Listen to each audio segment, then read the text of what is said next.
Bismillahirrahmanirrahim. Assalamualaikum warahmatullahi wabarakatuh. Perkenalkan, nama saya Siti Anggina Ismeti Solihat, NPM 19014. Saya merupakan mahasiswi program studi farmasi Universitas Islam Bandung. Di sini saya akan memaparkan sedikit mengenai penelitian kajian formulasi sediaan floating drug delivery system (FDDS) pada pengobatan infeksi Helicobacter pylori. Penelitian ini dilatar belakangi oleh prevalensi infeksi Helicobacter pylori yang tinggi, di mana infeksi Helicobacter pylori ini banyak menyerang saluran pencernaan khususnya pada bagian lambung. Pada tahun 2015 terdapat sekitar 4,4 miliar orang terinfeksi Helicobacter pylori di seluruh dunia. Kemudian Helicobacter pylori ini merupakan bakteri gram negatif yang mana memiliki kemampuan bergerak dengan menggunakan flagela, di mana ketika bakteri tersebut tertelan, kemudian dia akan melakukan perjalanan ke epitel lambung. Di epitel lambung dia akan membentuk suatu kolonisasi, kemudian kolonisasi tersebut merupakan Helicobacter pylori yang mana akan melepaskan protein efektor dan toksin sehingga dapat menyebabkan pembentukan ulkus dan terjadinya gastritis sehingga dapat menginduksi respon imun. Nah, terapi infeksi Helicobacter pylori sendiri ada dua, ada antibiotik untuk melawan bakteri, sedangkan proton pump inhibitor digunakan untuk mengurangi sekresi asam lambung. Pada pengobatan infeksi Helicobacter pylori ini akan efektif apabila antibiotik ini efektif untuk mengeliminasi bakteri. Namun terdapat beberapa masalah, yaitu diantaranya waktu tinggal antibiotik di lambung yang singkat, sehingga diperlukan sistem pengantaran yang dapat meningkatkan waktu tinggal di lambung. Nah, apakah sistem pengantaran itu? Nah, salah satunya itu FDDS atau Floating Drug Delivery System. Rumusan masalah pada penelitian ini yaitu bagaimana formulasi sediaan floating drug delivery system pada pengobatan infeksi Helicobacter pylori. Berikut merupakan tujuan penelitian dan manfaat penelitian yang sejalan dengan rumusan masalah. Selanjutnya yaitu metodologi penelitian, yang mana berikut merupakan bagian alir penelitian. Secara lebih rinci akan dijelaskan di slide ini, di mana yang pertama yaitu ada searching and retrieval, dilakukan penelusuran pustaka dengan kata kunci floating drug delivery system and Helicobacter pylori, pencarian dilakukan di mesin pencari. Kemudian yang kedua yaitu dilakukan filtering and sorting, yang mana dilakukan penentuan kriteria inklusi dan kriteria eksklusi, serta dilakukan pemilihan jurnal, di mana kriteria inklusi dan eksklusinya terdapat di slide berikut. Kemudian, selanjutnya dilakukan final inclusion, yang mana jurnal yang memenuhi kriteria inklusi, yaitu sebanyak 11 jurnal, kemudian dilakukan ekspresi data.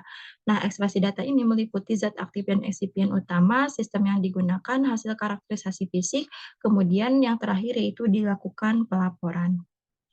Kemudian selanjutnya yaitu hasil dan pembahasan. Nah, sedikit secara singkat akan dijelaskan mengenai FDDS, yang mana FDDS ini merupakan sistem yang dapat meningkatkan waktu tinggal di lambung dengan cara mengapung di cairan lambung. Nah, sediaan ini dapat mengapung di cairan lambung karena memiliki densitas yang lebih rendah dibandingkan dengan cairan lambung. Mekanisme pengapungannya yaitu terdiri dari dua, yaitu sistem effervescent, yaitu menggunakan polimer dan agen penghasil gas, di mana agen penghasil gas ini ketika kontak dengan cairan lambung, dia akan membentuk CO2, kemudian CO2 tersebut akan terperangkap di polimer, kemudian dia akan membuat sediaannya mengapung. Kemudian sistem non-effervescent yaitu menggunakan polimer yang mudah mengembang. Kemudian berikut merupakan berbagai macam bentuk sediaan yang dikembangkan dengan sistem pengantaran FDDS untuk pengobatan infeksi Helicobacter pylori. Kemudian selanjutnya disajikan pada tabel 1, yaitu mengenai formulasi dan karakterisasi sediaan FDDS, yang mana dihasilkan dari 11 jurnal penelitian, yang mana menghasilkan zat aktif yang digunakan yaitu golongan antibiotik, yang mana terdiri dari amoxicillin trihidrat, clarithromycin, metronidazole, ciprofloxacin, dan levofloxacin. Kemudian bentuk sediaannya, sediaan dapat dibuat dalam bentuk bits, tablet, mini tablet, dan in-situ gel. Kemudian sistem yang paling banyak digunakannya itu effervescent, namun FDDS ini dapat dibuat dalam sistem effervescent maupun non-effervescent. Kemudian eksipien utama yang paling banyak digunakan yaitu HPMC dan sodium alginat. Kemudian selanjutnya yaitu karakterisasi sediaan, di mana dilakukan evaluasi sediaan mengenai FLT dan FT, di mana FLT yaitu floating lifetime, yaitu waktu yang diperlukan sediaan untuk mengapung, sedangkan FT yaitu floating time, yaitu seberapa lama sediaan dapat mengapung. Di mana berdasarkan persyaratan sediaan FDDS yang baik, semua formulasi secara umum memenuhi persyaratan, namun terdapat catatan pada poin 3 dan 4, FT-nya tidak lebih dari 12 jam karena pengujiannya hanya sampai 8 jam saja.